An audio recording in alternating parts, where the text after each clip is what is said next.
Non, mais je suis d'accord avec vous. Effectivement, de ce point de vue-là, je te retors. Je pense que les Français ont beaucoup fait pour sauver les Juifs, c'est vrai. Mais bien évidemment, Eh bien oui. évidemment. Et je pense que le gouvernement Parce que les français Français n'étaient pas antisémites. Je suis tout à fait d'accord avec vous. Que c'est une politique qui Mais je vais qui plus va loin. vraiment les révulser. Je vais plus loin que vous. Parce que moi, je pense que le peuple français est un des pays les Oui. moins racistes au monde. Je pense Je sincèrement. pense que c'est Oui, absolument. Je pense sincèrement. Mais je pense, oui. Vraiment. Du coup, j'ai oublié ce que je voulais dire. Bah, moi, en tout cas, il y a une question qui me Mais vous avez dit quelque chose de très taraude, c'est pourquoi si le gouvernement français voulait se faire bien voir, on va dire, de l'occupant, il n'est pas livré l'ensemble des Juifs. Pourquoi avoir voulu faire une sélection mais pour entre une des raison Français et des étrangers et livrer que des Pour une raison étrangers? très simple, c'était dans la logique, l'une des logiques, mais celle-là dominante, du gouvernement de Vichy. N'oubliez pas, révolution nationale. Vous savez, quand il disait, c'est très intéressant parce que Vichy, si vous voulez, est rempli de bonnes intentions. Et au pied de ces bonnes intentions, dépose des actes absolument horribles, méprisables. C'est certaines personnes de Vichy qui ont des bonnes intentions. Oui, en plus, ils ne pensaient pas tous la même chose. Mais en tout cas, si on résume Vichy, on dit toujours travail, famille, patrie. Oui. Mais attendez, ces principes, qui étaient d'ailleurs pas du tout ceux de Pétain, qui étaient en fait ceux du PSF, du parti de la ROC, eh bien, ces principes, travail, famille, patrie. Aujourd'hui, vous avez du mal. Si vous dites ça, vous faites ridiculiser. Si je dis moi, je suis pour la famille. À cause des gaullistes. Non, attends, C'est eux qui ont pas du diabolisé tout. ça. Pas du tout. écoutez. C'est la conscience collective. Tout simplement, à chaque fois, on La rappelle. conscience collective, on le laisse À chaque fois, on rappelle que c'est ce régime qui empêche ces trois termes. Alors que la vérité, c'est quoi? C'est le travail, la famille et la patrie sont trois principes sains. Et le fait que ce gouvernement les ait proclamés, c'est une bonne chose. Le problème, c'est que lorsqu'on regarde le détail, le travail, c'était le travail obligatoire en Allemagne. La famille, c'était 1 500 000 prisonniers séparés de leur famille et qu'on n'arrivait pas à ramener. Et la patrie, c'est une patrie occupée par l'ennemi et martelée par l'ennemi. C'est effrayant quand même, quoi. Mais c'est effrayant. Donc si vous voulez... La réalité est effrayante. Oui. Mais seulement le problème, c'est que, les gaulo-communistes font abstraction de la réalité. Oui, on est bien d'accord là-dessus. Et cette réalité qui est effrayante, vous croyez qu'elle aurait été moins avec une administration allemande directe? Elle n'aurait pas été moins effrayante, simplement la France aurait toujours existé, elle aurait pu gagner la guerre, elle n'aurait surtout pas, Grâce à la monnaie d'Afrique notamment. grâce uniquement à De Gaulle, les Alliés auraient gagné la guerre sans De Gaulle, mais la France n'a été parmi les vainqueurs que grâce à De Gaulle. C'est ça qu'il faut bien retenir. Bien évidemment, les Alliés auraient gagné sans De Gaulle. C'était Darlan, le chef de la France combattante en 42, en décembre 42. Allons donc.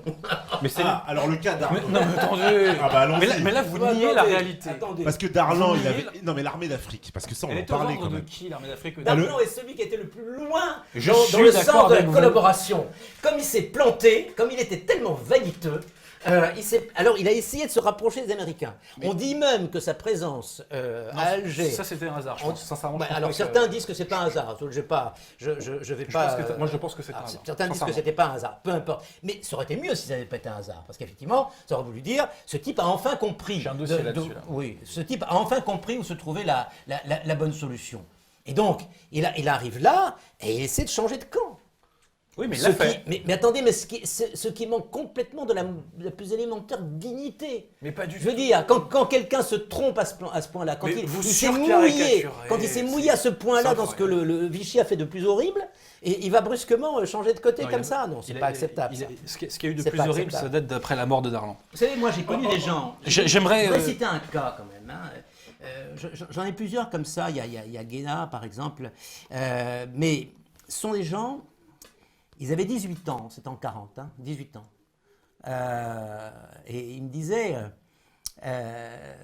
Guéna me disait, moi à 18 ans, j'ai pas entendu l'appel du juge. Oui, comme tout le monde d'ailleurs. Pourquoi? Parce que j'étais déjà sur la route. Non, tout le monde n'était pas sur la route. Et tout simplement parce qu'il y a des gens qui, en 40, n'ont pas accepté la défaite, n'ont pas accepté l'humiliation du pays. Végan notamment. Et ouais. sont partis, Végan a parfaitement accepté parce Bah, qu'il a demandé voyons. l'armistice. Il a demandé l'armistice. Le Titanic est un avion aussi. Eux ont refusé l'armistice. Ils ont refusé l'armistice. Et ça, c'est un état d'esprit, si vous voulez, qui consiste à dire la France ne doit pas être humiliée, ne doit pas être abaissée, ne doit pas être avilie.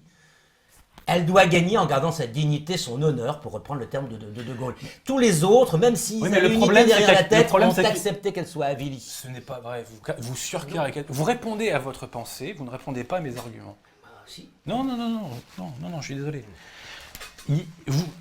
Dignité, honneur, ça c'est des mots qu'on brandit très bien. Je n'ai rien contre.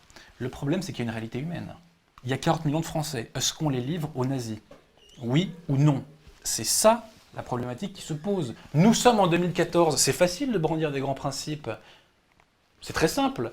Mais c'est pas ça la question qui se pose à l'époque. Est-ce que finalement, c'est ça est-ce que... Il y a une chose qui vous échappe manifestement.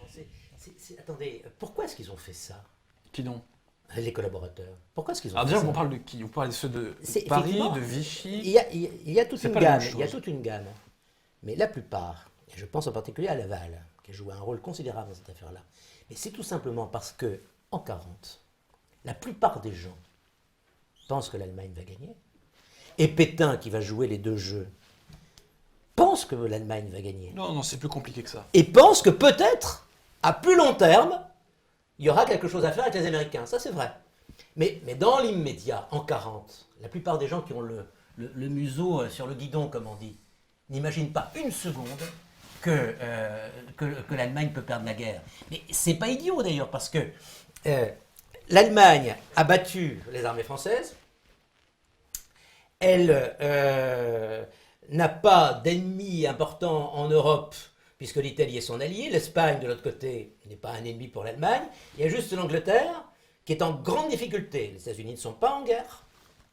Et surtout, ne l'oubliez pas, l'URSS est pratiquement alliée. Non, elle est alliée de l'Allemagne. Elle est alliée de l'Allemagne. D'accord, je sais. Il y a eu un traité commercial Nous en sommes février d'accord. 40 entre l'Allemagne et Nous sommes d'accord. l'URSS. Il faut le rappeler au coco, ça, quand même. J'ai dit pratiquement, je me suis pas mis pratiquement, vous avez raison.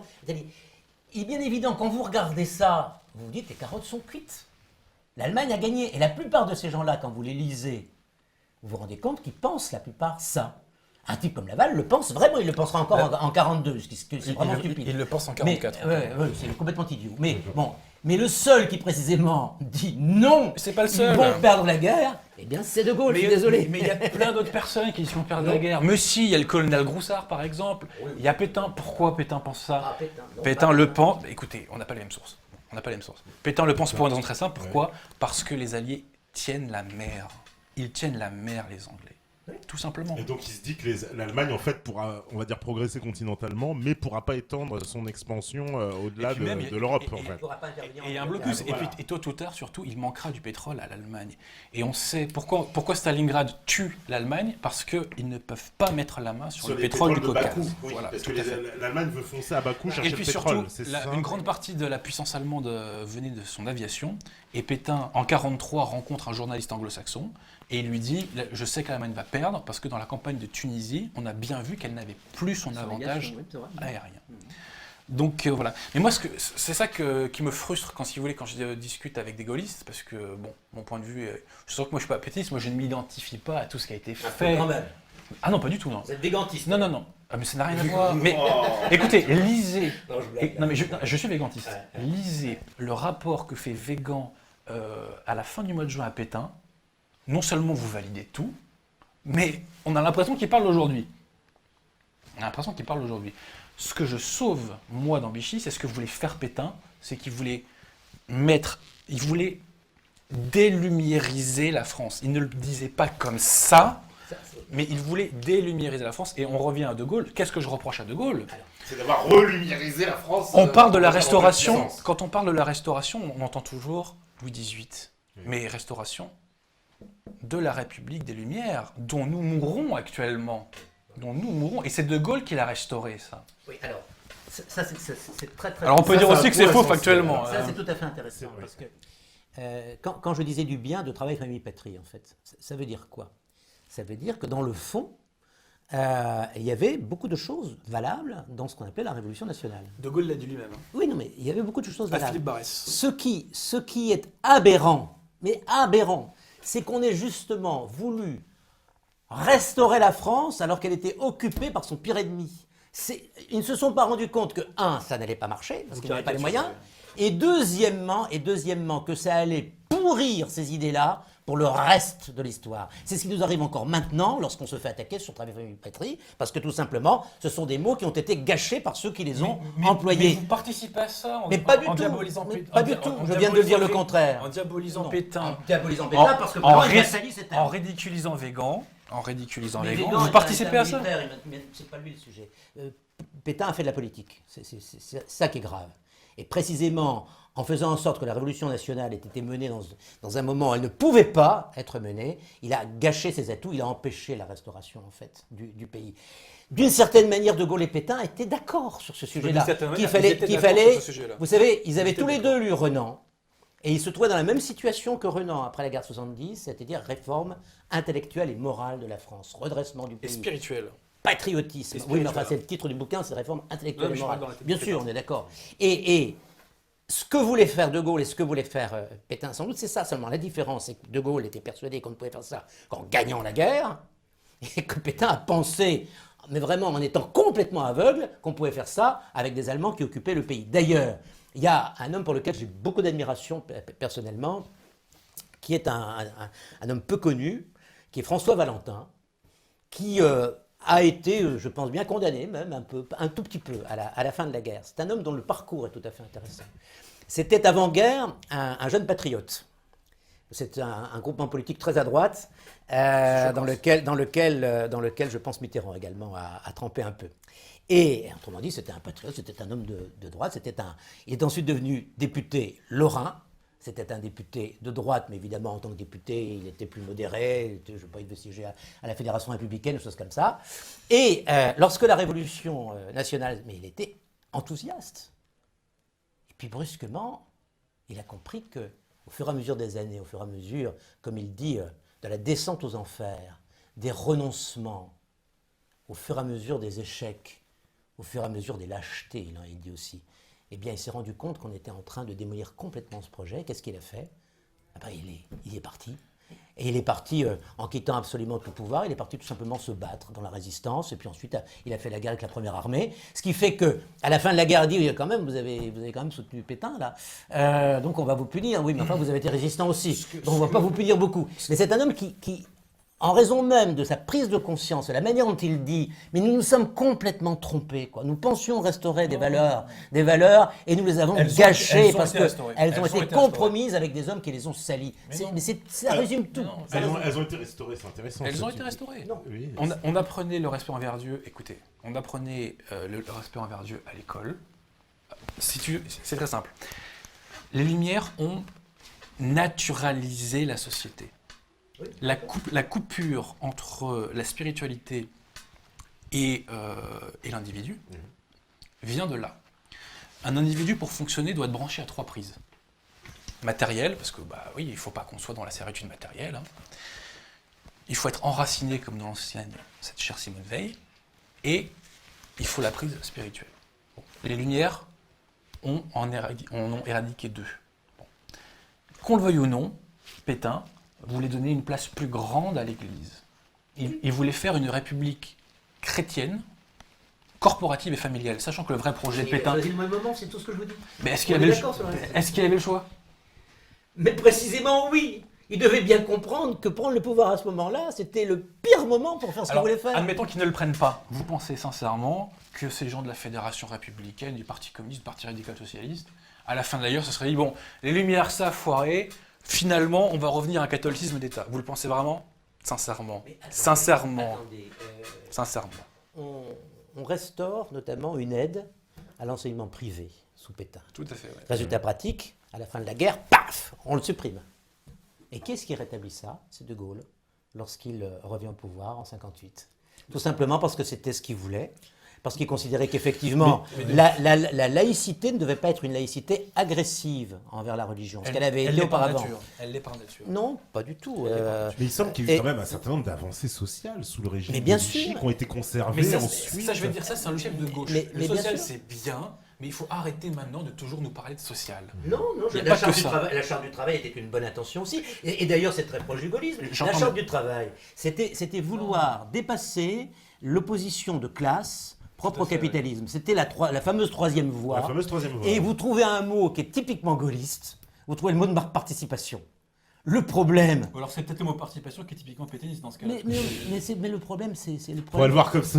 Mais si vous voulez, le problème, c'est que ce sont de bonnes idées qui ont été faites au pire moment, ce qui les a, dans le fond, imprégné, si vous voulez, d'une conception vraiment idéologiquement, d'une conception trouble, une conception trouble, et surtout elle n'a pas été mise en œuvre. C'est-à-dire qu'en raison même du manque de moyens, en raison même de l'état, de la situation du pays, ça n'a pas été mis en œuvre. On dit on va faire quelque chose, on n'a pas pu le faire, et ensuite les gens d'aujourd'hui qui sont opposés disent ah oui ça c'est ce que voulaient les pétainistes, donc c'est mauvais. Ce qui est idiot parce qu'il y a de bonnes choses qui ont été introduites par. Je prends un autre exemple. Aujourd'hui on veut regrouper les régions. Monsieur Hollande dit qu'il faut faire des grandes régions. Quels sont les premiers qui ont pensé à faire des grandes régions, à dépasser les départements? C'est effectivement le régime de Vichy. Donc toutes ces idées-là ont été mises en place au pire moment. Mais il y avait aussi la régionalisation voulue par Hitler, qui reprend la carte des régions. Mais bon. Oui. Mais attends, ce qui est très intéressant, c'est que donc selon vous, ces principes, même selon, c'est pas vous que je dis ça, c'est plutôt au système. Donc selon vous, ces principes seraient éternellement mauvais parce qu'ils ont été faits à un moment d'occupation allemande. Pas du tout. Mais je rappelle quand même qu'il y a eu une occupation allemande 70 ans avant, et la République a commencé sa restauration progressive, parce qu'en fait c'est en 75 qu'elle est définitivement réinstaurée, mais ça a été fait pendant l'occupation allemande. Pourtant, c'est un argument parfaitement réversible pour nos adversaires. Non, excusez-moi, non, pas du tout. Alors là, franchement, je ne compare pas Hitler à Bismarck. C'est pas du tout la même chose. Attendez. Non, mais il y a une occupation. Les Allemands sont restés quelques mois en 70. Et ne sont pas du tout intervenus sur la politique française, pas du tout. Pas du tout. Et en plus, il n'y avait pas une idéologie qui dominait l'Empire allemand à l'époque, c'était le nationalisme allemand, point. Il y en avait une. En revanche, le Kulturkampf, mais ça ne valait pas pour la France était catholique. Et donc, en revanche, en 1940, vous avez l'occupation longue du territoire par un pays totalitaire et par un pays qui veut imposer son idéologie, une idéologie raciale, une idéologie inégalitaire, une idéologie qui ne pouvait d'ailleurs que mal se terminer pour la France, et qui n'a été mise en œuvre que contre la volonté des Français. Chaque fois que Pétain ou Laval ou Darlan demandaient quelque chose, on disait attendez un petit peu, vous nous donnez d'abord ce qu'on vous a demandé, alors les Français donnaient. Mais je peux vous donner des exemples. On dit par exemple, la France va garder sa souveraineté. Ah oui? Sur quel territoire? Sur un tiers du territoire? Plutôt que zéro. Oui. Et sur un tiers du territoire, sur 13 millions d'habitants, bon. Et surtout, le reste découpé en tellement de zones qui veulent dire la France ne va plus exister. C'était écrit dans la carte. Le Nord, moi je suis du Nord. Hein. C'est pour ça que, vous savez, chez nous, Pétain n'a pas beaucoup de place. Hein. On a tous des casseroles. Hein. Le Nord et le Pas-de-Calais n'étaient même plus en France. C'était la faute de Pétain. Le Nord, il avait accepté. Le Nord. Il a protesté à Wiesbaden. Mais c'est pas vrai. Ce n'est pas vrai. Écoutez, quand on proteste et qu'on est un homme d'État, on s'en va ou on refait la guerre. Si on proteste en disant je continue à me coucher, on n'est pas un homme d'État. Donc le Nord et le Pas-de-Calais étaient rattachés à la Belgique. Toute la lisière au sud de ces deux départements, c'est-à-dire l'Aisne, les Ardennes, la Somme, etc. Si vous continuez, la Meurthe-et-Moselle, et également ce qui correspond aujourd'hui au Doubs, etc., c'est-à-dire des protestations. À la Franche-Comté, c'est ça. Eh bien, toute cette région-là était une région interdite. C'était une région qui, manifestement, était prévue pour une population germanique. C'est-à-dire qu'on allait germaniser tous ces départements. Et il y avait les noms des villes en allemand aussi. Il y avait la zone de démarcation, la ligne de démarcation, qui empêchait le passage entre les deux parties de la France. Autrement dit, la France était découpée, elle était ridiculisée. Et les chefs de la France ont accepté ça. Mais bien sûr que si, c'est lui qui a signé l'armistice. Enfin, attendez. Et s'il y avait il fallait continuer la guerre, n'aurait pas été humilié? Jusqu'à la victoire, non. Parce qu'elle aurait continué à se battre, elle n'aurait pas été humiliée, elle aurait été dominée mais pas humiliée. Là, elle a été dominée, humiliée, écartelée, et elle ne s'en est sortie que parce que De Gaulle a choisi le bon camp. Ce régime qui a humilié la France, c'est le régime qui a financé les premiers réseaux de résistance, du colonel Groussard, de Paul Dingler, de Lousteau-Nolaco, du colonel Heurtaud. Non mais écoutez, c'est... De Honoré Etienne d'Orve ? Étienne Dorf. Honoré Hendorf était gaulliste. Étienne Dorf. Monarchiste d'ailleurs. Étienne Dorf, avant de mourir, fait une lettre dans laquelle il évoque son respect au maréchal Pétain. Bien sûr. Bon. Ceci étant, donc, ce régime qui a humilié la France, c'est le régime qui a financé les premiers réseaux résistance. Je renvoie à ce livre de Jacques Laurent, années 40, il explique mieux que moi. Même on peut lire ce qu'en dit Lousteau-Laco dans ses mémoires, ou ce qu'en dit le colonel Groussard dans ses mémoires, etc. Ce régime qui a humilié la France, c'est le régime qui a mis en place, contre les clauses de l'armistice, un service de contre-espionnage qui a traqué les espions allemands jusqu'en 1944. Mais écoutez, lisez le livre de Simon Kinston, Vichy et la traque des espions nazis, et la chasse des espions nazis. Parce que si vous voulez, moi je veux bien qu'on manie des abstractions, mais au bout d'un moment, il y a une réalité. Ce régime qui a humilié la France, c'est le régime qui a reforgé la plus grande épée française, qui est l'armée d'Afrique. Mais écoutez, vous pouvez sauter. 200 000 hommes, c'est. Ouais, mais enfin, c'est rien. De Gaulle, c'est 15 000. De Gaulle, c'est 15 000. C'est combien De Gaulle? De Gaulle, c'est 15 De 000. Gaulle, c'est les 200 000 lorsqu'il préside le gouvernement français. C'est 200 000 quand il récupère l'armée Il récupère l'armée d'Afrique. Ce gouvernement, donc, Ce gouvernement qui a humilié la France, c'est le gouvernement qui a financé les premiers réseaux de résistance. C'est, que vous le vouliez ou non, c'est le gouvernement qui a forgé la principale armée française. C'est un gouvernement qui a essayé, comme je l'ai dit, de délumiariser la France. Je sais que c'est un peu ringard, c'est un gouvernement qui voulait que les âmes aillent au ciel. Je sais que c'est complètement ringard. les premières victoires françaises Pendant la guerre. Campagne de Tunisie. De 40, vous dites? C'est Bir Hakeim, ce sont des gaullistes. C'est le Tchad, c'est le Clair, ce sont des gaullistes. Alors attendez. Les autres, vous appelez ça des victoires, vous? Ce sont des victoires, vous avez raison, ce sont des nano-victoires. Mais ce sont des victoires de gaullistes. Oui, parce que Bir Hakeim, c'est une. Mais je suis ravi. C'est une victoire mais attendez, je vais dire qui autre chose. transporte littéralement les Français parce que. Et la c'est campagne la première fois que les Français arrivent à gagner contre les Allemands. Vous ne vous rendez pas compte à quel point les Français en 40 ont la queue basse. Se disent on ne vaut plus rien, on est écrasé, on s'est fait battre. Personne ne parle de leur courage à ce moment-là parce qu'ils ont été écrabouillés. De Gaulle ne va pas arrêter de se heurter à Roosevelt parce qu'il sent bien que chez Roosevelt, pour Roosevelt, la France n'est plus rien. Oui, c'est Elle vrai. a été écrabouillée, elle n'existe plus, quoi. De Gaulle, il se prend pour quoi? C'est la diva, quoi. Il se prend pour quoi? De Gaulle ne se prenait pas pour grand-chose. Il disait simplement, je représente un grand pays, donc je dois m'imposer, c'est ça. Eh bien, ces petites victoires ont été des vraies victoires parce qu'il continue à se battre. Pendant ce temps-là, votre armée, elle était au repos en Afrique. Elle attendait la première fois propice. Oui, ça s'appelle la guerre. La première fois qu'elle a tiré, la première fois qu'elle a tiré, c'était sur les Américains qui débarquaient. Oui, mais 4 jours plus tard, elle combattait avec eux. Oui, bah oui. Vous pouvez le balayer d'un revers de main. Oui. Eisenhower ne le balayait pas d'un revers de main, lui. Ah oui, bien sûr. Donc voilà. Attendez, ils ont commencé par tirer, on est d'accord. Bien entendu. Voilà. Bien entendu. Mais parce qu'on ne savait pas si c'était. Si c'était 2 divisions ou 20 divisions. Parce que. Ça, Non, mais vous ricanez, mais bah, ça change tout. Non, ça change pas tout. Mais bien sûr que si. Attendez, l'honneur de la France. L'honneur, ça consistait à conserver notre alliance. Et les représailles des nazis. Ça voulait dire. Mais attendez, les représailles des nazis étaient des actes de guerre, d'ailleurs complètement interdites, complètement interdites, des actes gratuits qu'ils imposaient aux populations civiles. Complètement interdites. Mais attendez, vous parlez des actes gratuits. On y a mis la main. Vous avez quelqu'un, par exemple. Attends, je parle de Pucheux, par exemple.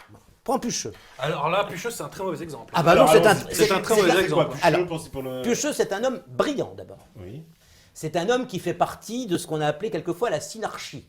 C'est-à-dire les gens qui entouraient Darlan et qui étaient des gens d'un très haut niveau, qui voulaient introduire une sorte de régime technocratique, c'est-à-dire de régime de sachants. Attendez, on va tous ces petits politicards, là, il faut les virer, il faut des gens sérieux, on va faire de la politique sérieuse. Eh bien, ce monsieur très sérieux, qu'est-ce qu'il fait lorsqu'il y a, vous savez, les otages, lorsqu'il y a un Allemand qui se fait tuer par des communistes dans le métro. Sur lequel il y aurait beaucoup à dire sur la résistance communiste. Oui, on est tout à fait d'accord là-dessus. C'était un acte qui ne servait à rien sur le plan de la résistance et qui a entraîné 50 morts gratuits. Bon, mais qui est-ce qui a fourni les noms des morts? C'est M. Pucheux. Non, ça c'est pas possible. Non. Attendez. Pucheux a fourni. C'est factuellement faux. C'est factuellement je suis désolé. Non, c'est factuellement Écoutez, faux. je vous montrerai. Vous pas trouvez ça dans ça. Les Hommes de Pétain. Le bouquin Les Hommes de Pétain, vous lisez ça, vous verrez. Les Allemands proposent une liste à Pucheux. Les Allemands proposent une liste à Pucheux. Pucheux, c'est qui? Ministre de l'Intérieur. Pour comprendre, pour tout. Il voit la liste et il voit que dans la liste il y a des anciens combattants. C'est ça, il voit que dans la liste il y a des anciens combattants. Donc, il préfère mettre des communistes à la place. Non, c'est pas comme ça. Non, ça s'est pas passé comme ça. je vous dis, Il n'aurait pas dû mettre la main. Enfin, vous vous rendez pas compte. Je suis d'accord avec vous, il n'aurait pas dû mettre la main, mais ce n'est pas C'est tout. Mais c'est pas, pas pour autant qu'il faut mentir à son sujet. Mais il ne fallait pas du tout être complice. C'est pareil que pour la radio. Alors juste pour finir, d'actes comme ça. Est-ce qu'il peut terminer pour qu'on puisse comprendre? Parce qu'on n'a pas compris. Alors, les Allemands montrent une liste d'otages à exécuter à Pucheux. Pucheux voit qu'il y a des anciens combattants dedans. Donc Pucheux dit, moi je ne veux pas qu'on condamne ces gens-là. Ensuite, les Allemands mettent une deuxième liste où il n'y a que des communistes, je crois. Et là, Pucheux ne dit rien. Mais il n'a pas désigné. C'est pas ce que j'ai lu. Hein. Moi, c'est ça que j'ai lu, moi. Moi, c'est ça que j'ai lu, moi. Les hommes de Pétain. Vous verrez que c'est bien Pucheux qui a rédigé. Ça a été d'ailleurs le motif, l'un des motifs de sa condamnation à mort et de son exécution. Parce qu'en plus, comme M. Pucheux était très intelligent, De Gaulle, en 1943, il a essayé de se faire passer pour un résistant. Il est passé en Afrique du Nord, il s'est fait arrêter. Pour aller combattre. Pour les combattre contre les Allemands. Non mais écoutez, vous pouvez... À chaque fois, vous niez les éléments factuels. Donc effectivement, dans ce cas-là, vous avez toujours raison. On est d'accord. Alors, il est parti. Il est retourné en Afrique du Nord et il s'est fait arrêter après en Afrique du Nord, c'est ça? Ouais, en fait, c'est Giraud le coupable dans cette histoire. Oui, c'est vrai que Giraud a dit tu peux venir. C'est un autre Et débat. que lorsqu'il est arrivé, il l'a complètement lâché. De ce point de vue-là, ça ne rehausse certainement pas l'esprit. C'est bien possible. Non, mais c'est qu'il ne voulait pas. Il dit c'est pour une raison d'État. Vous avez des gamins, je m'occuperai d'eux. Bon, il s'est pas occupé, mais c'est pas grave ça. Mais le cas Pucheux est annexe malgré tout. De Gaulle a toujours été très respectueux des hommes courageux et des hommes efficaces. J'aimerais évoquer. Pucheux, c'était plutôt un homme efficace. J'aimerais évoquer, si vous plaît, un ministre dont on n'a pas beaucoup parlé, qui est le général Bergeret, qui était en relation directe avec l'intelligence service. C'est-à-dire que les Anglais pensaient que Vichy n'était pas qu'un nid de collabos. Il y en avait, je ne dis pas le contraire, mais je dis qu'il faut voir tous les versants de la chose. Rappelons-nous, la vérité est dans le tout, et Dieu sait s'il a un peu du mal de citer Kant. Bref. Le général Bergeret, ce qui est intéressant, c'est que donc l'opération Torche a eu lieu le 8 novembre 1942. Le 5 novembre, je dis pas de bêtises, novembre. Le 5 novembre 1942, Bergeret est informé par les anglo-saxons, ce qui n'était pas le cas de De Gaulle, soit dit en passant, il est informé par les anglo-saxons de l'imminence du débarquement. Que fait-il? Il prend l'avion, il va à Alger, il essaie de convaincre Darlan que cette fois-ci, ça y est, c'est un vrai débarquement, parce qu'en fait, on pensait que les convois qui s'approchaient allaient attaquer, je ne sais plus, en Libye, et Darlan était persuadé que lui, il n'y aurait pas de débarquement. Darlan attendait un débarquement américain pour printemps 1943. Bergeret vient le voir et il lui dit mais si c'est maintenant, il faut se rallier à eux, etc. J'aimerais quand même qu'on réfléchisse à ça. Le fait que les services secrets anglais avertissent un ancien ministre de Vichy, qui 3 mois avant était encore au gouvernement, ou 3-4 mois avant était encore au gouvernement, pour l'avertir du débarquement, alors qu'ils n'en ont pas parlé à De Gaulle. Est-ce que ça n'évoque rien? Est-ce que ça ne remue rien? Est-ce que ça ne remet rien en cause? C'était constamment comme ça pendant la guerre. Vous avez eu au sein même du cabinet anglais des manœuvres hostiles à De Gaulle, bien sûr. Si les Alliés pensaient que tous les Français qui étaient à Vichy étaient des capitulars, est-ce qu'ils auraient agi de la sorte? De la même façon qu'il y avait plusieurs types de collaboration, il y avait aussi des opinions différentes et des manœuvres un peu annexes au sein du cabinet britannique, bien sûr. Mais est-ce que c'est pas des fois, voilà, par exemple dans ce cas-là, est-ce que c'est pas un espèce de plutôt de costume de collaborateur, mais en fait la personne un peu, j'ai envie de dire, bon, je collabore avec l'ennemi pour de toute façon, parce que j'ai pas trop le choix, mais en fait, par derrière, Mais quand vous faites l'analyse il y a une question des collaborateurs, quand vous faites l'analyse des collaborateurs, mais c'est incroyable, panel. C'est incroyable. Vous aviez des gens qui étaient collaborateurs par anglophobie. Ils détestaient les Anglais. Vous en aviez beaucoup, par exemple, chez les marins. Ça, c'était bon. Vous aviez des gens qui étaient collaborateurs, oh oui, mais uniquement parce qu'ils voulaient effectivement garder la France existante comme un État reconnu. Cela était souvent très germanophobe. Vous aviez au sein même du cabinet de Pétain des gens qui étaient extrêmement germanophobes. Je lisais récemment le livre de Racine, de Paul Racine, qui était dans son secrétariat particulier. Et c'est un médecin qui dirigeait le Miribel, je pense qu'il s'appelait un truc comme ça, qui dirigeait son cabinet particulier. Ce personnage était tout à fait germanophobe. Il détestait les Allemands, comme la plupart des Français d'ailleurs, détestaient les Allemands. On ne peut pas leur reprocher ça. Vous aviez des gens qui venaient de l'extrême droite. On dit toujours, d'ailleurs, souvent vous lisez ça. On dit, ah oui, Vichy c'est l'extrême droite. C'est pas vrai du tout. Vous aviez des gens qui venaient de l'extrême droite, des gens qui avaient été maurassiens, par exemple, et qui jouaient un rôle important. Je pense à Alibert, par exemple. Ils ont été marginalisés assez vite. Mais qui, pas tous, mais bon, beaucoup en tout cas. Mais vous aviez énormément de gens, on n'en parle jamais, mais vous aviez énormément de gens, parmi les plus dangereux, qui en fait étaient des gens de Bush, et qui étaient eux germanophiles. C'est-à-dire qui étaient admiratifs de l'Allemagne, non pas de l'Allemagne nazie, mais de l'Allemagne. Et c'était des gens qui, en général, avaient été proches, tenez-vous bien, De Briand, ouais. d'Aristide Briand. Et qui ont adhéré à l'amitié franco-allemande, qui étaient donc souvent des amis personnels de Habetz, et qui donc ont entretenu les meilleurs rapports avec les Allemands. Autrement dit, vous aviez énormément de dispositifs, et en plus, vous pourriez faire une collection, enfin des collections comme ça de collaborateurs différents, et à l'intérieur de chacune de ces collections, vous aviez en plus les calculs personnels, les rivalités personnelles, les coups de Jarnac, etc. C'est horrible. Ce régime était un panier de crabes misérable. C'est l'héritage de la Troisième République. Oui. Mais Sans ce qui est problème. très intéressant, c'est que la gauche aime beaucoup Darnan, le collaborateur Darnan. Pourquoi? Parce que parmi tous les ultra-collabos, c'est le seul qui était de droite. Tous les autres ultra-collabos, les Marcel Déat et compagnie, Doriot, venaient tous de la gauche, et même dans la milice d'ailleurs. J'ai plus la tête du numéro 2, mais il venait du Parti communiste aussi. Donc ça, c'est quand même quelque chose qu'il faut rappeler. D'ailleurs, le colonel Groussard, qui est un des premiers résistants, dans ses mémoires que j'invite à lire, parce que déjà, d'un point de vue factuel, ça apprend beaucoup de choses, et en plus, il y a un très beau style. Par les temps, c'est pas du Houellebecq, là, c'est vraiment du beau français. Petit coup de patte en passant. Ouais, il n'y a plus d'écrivain français de toute façon, donc ça c'est... Faut pas être défaitiste comme ça. Oh, mais on Ça retrouve... m'étonne pas que vous soyez pour Pétain, vous êtes défaitiste. il a gagné les batailles contrairement à De Gaulle, hein. Bon, bref. Ah non.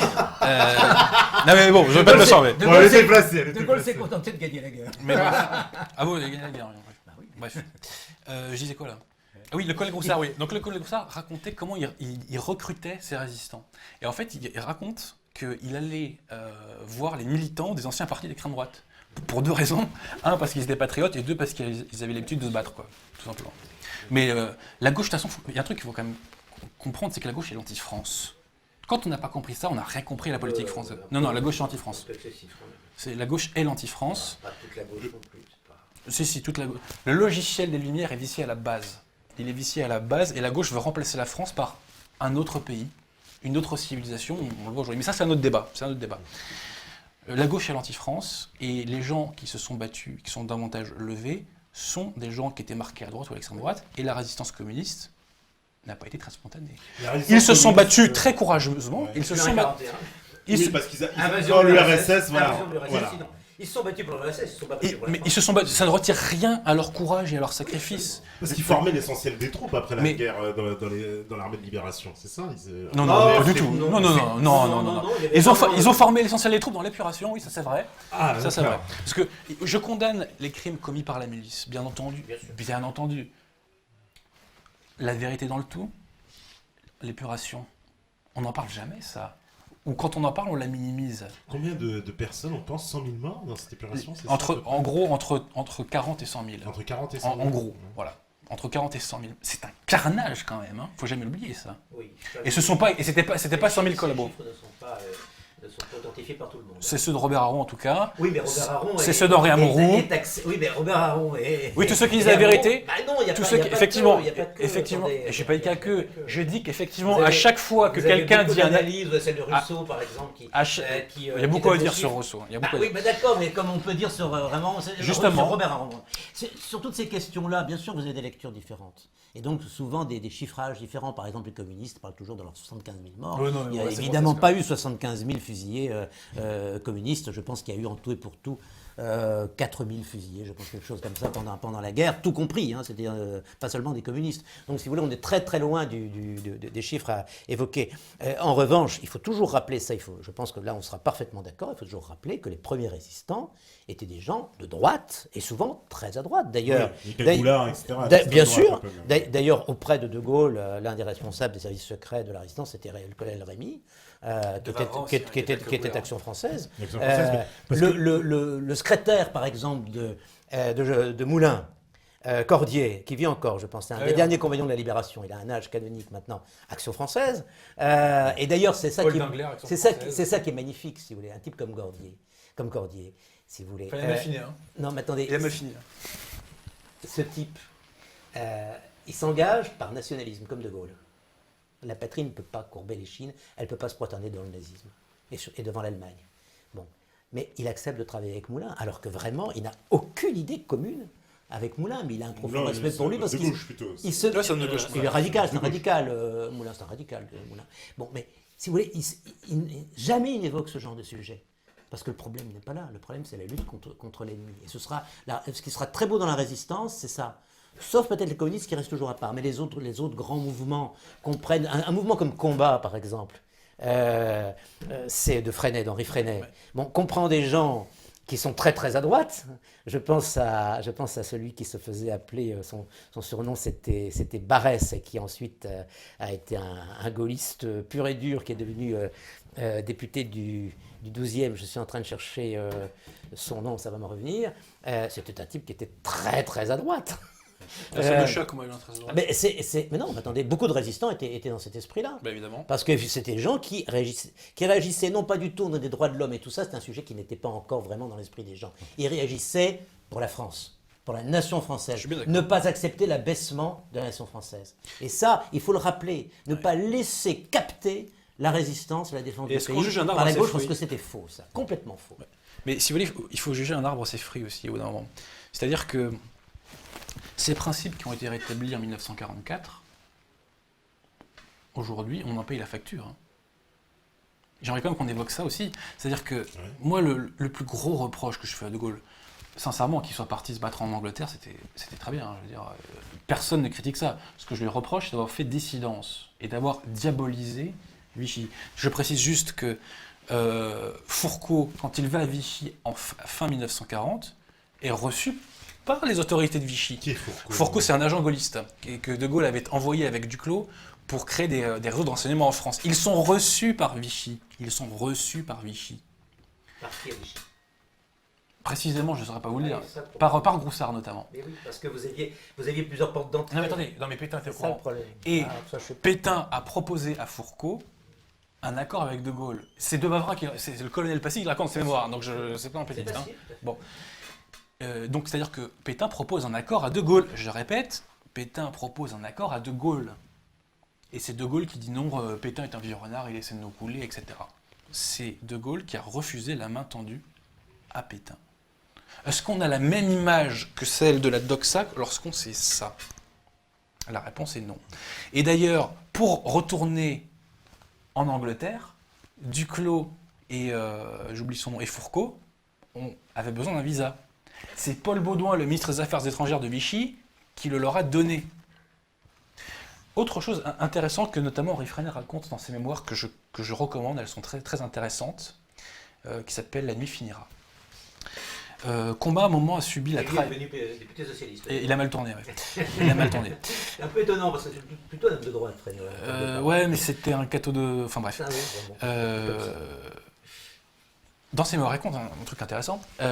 Vous avez un peu ricané, hein, pardon de le dire, quand j'ai évoqué le contre-espionnage de Vichy qui traquait les espions allemands. Oui. Un exemple. Le mouvement Combat, à un moment, se fait moucharder par un de ses membres. J'ai oublié son nom. Eh bien, qui est allé choper ce membre et le buter? Ce sont les services de Vichy, du contre-espionnage. Et Freinet leur rend hommage dans ses mémoires, la nuit finira. Donc c'est pour ça que, vous voyez, vous dites accepter la défaite. Mais quand Pétain finance Loustono Laco, quand il finance Paul Dingler, le chef de la résistance alsacienne que vous m'avez évoqué, quand il finance le colonel Heurtaud, ça n'a aucune importance. Ah bah si, quand même, Non, on non, peut ça pas. Pourquoi ça n'a pas d'importance? la résistance intérieure, ça a de l'importance quand même. Tout ce qu'a fait, alors la résistance, pas exagéré, la résistance, surtout dans les premières années, était extrêmement légère. Hein. Elle n'était pas capable de mettre les Allemands en péril, loin s'en faut. Il n'y avait même pas de maquis, il y avait juste... je ne parle pas de la résistance communiste, qui était une résistance agressive, dangereuse et malvenue la plupart du temps. Mais la résistance, c'était surtout une résistance de renseignement. Quelqu'un comme, par exemple, d'Étienne Dorve, c'était essentiellement du renseignement ce qu'il faisait. Et c'était ce qu'il y avait de plus utile pour les Anglais. Parce que ce qui était intéressant, c'était de renseigner les Anglais et les forces françaises libres, au fur et à mesure qu'elles ont commencé à exister, sur les dispositifs allemands. Donc, si vous voulez, ce n'étaient pas des réseaux extrêmement importants, ce n'étaient pas des milliers de personnes. D'un point de vue militaire, la résistance qui a joué le plus grand rôle, c'est l'organisation de la résistance armée, héritière de l'armée clandestine, qui était maréchaliste. C'était des militaires. Et quand ils réarmaient la France en secret, ils allaient en parler à Pétain, et Pétain leur disait « continuez ». Et quand le général Ruby... Non, c'est la déposition de Pétain. Arrêté par les troupes par les GMR créés par Pucheux, et ensuite par les miliciens. Il ne faut quand même pas non plus exagérer. Pétain était... Non, je ne mélange pas. Pétain était toujours au pouvoir, les miliciens arrêtaient des résistants. Attendez, non, le général Ruby... Je ne mélange pas du tout. Au premier Pétain, le général Ruby témoigne du premier Pétain. Pétain leur dit quand les Américains arrivent, il faudra être avec eux. L'ORA... Qu'est-ce qu'il fait quand les Américains arrivent il va avec eux? L'ORA avait créé un plan de mobilisation clandestine. Et c'est ce que je fais, moi. Je dis que ça, vous citez des phrases, vous ne citez pas des faits. Si Pétain ce sont avait des phrases vraiment... qui sont traduites dans la réalité. Mais non, ce sont des gens qui ont interprété l'histoire, souvent parce que ça leur faisait plaisir, que c'était l'histoire. dans leur côté. Non.